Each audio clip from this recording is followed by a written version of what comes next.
Non crollerà nonostante le immagini facciano paura. Il ponte Morandi, seppur con le limitazioni, è sicuro, parola dell'ANAS. Il caso, dopo il recente drammatico cedimento del viadotto lungo l'autostrada A1, torna ad approdare alla ribalta nazionale. Si è occupato della vicenda la vita in diretta.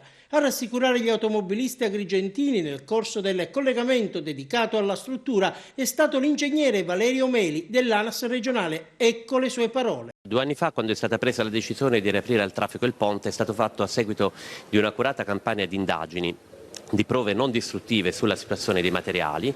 È stata fatta anche una relazione da parte di specialisti strutturali che hanno dato il via libera alla riapertura del traffico, non nelle condizioni di esercizio originale di progetto, ma con limitazioni sia di portata e sia di sagoma. Abbiamo infatti 3 campate nel quale c'è un restringimento, c'è un limite di traffico a 3,5 tonnellate. Nelle condizioni di esercizio, quindi il ponte è aperto in sicurezza. In collegamento, oltre a Claudio Lombardo di Mare Amico, che è stato colui che ha lanciato l'allarme sulla percorribilità del ponte Morandi, è intervenuto anche il sindaco di Agrigento, Lillo Firetto, che rivendica la massima sicurezza. La parte nostra è quella di rivendicare un ponte che funzioni e soprattutto evitare che i nostri cittadini facciano percorsi alternativi.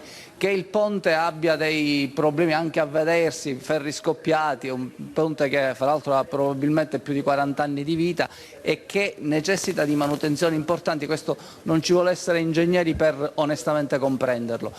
Ciò che per essenziale che i nostri cittadini possano percorrere questo viadotto in sicurezza e anche psicologicamente nelle condizioni di tranquillità mentale. Prima della chiusura del collegamento, l'ANAS annuncia comunque che a breve scatteranno i primi interventi sul viadotto. Da 2 anni il ponte è sotto continuo monitoraggio, abbiamo in programmazione interventi importanti di risanamento. Il primo intervento, che vale 500.000 euro, sarà giudicato, è già in gara, sarà giudicato la settimana prossima, quindi entro il mese di aprile partiranno i primi lavori che interesseranno delle travi di bordo del viadotto.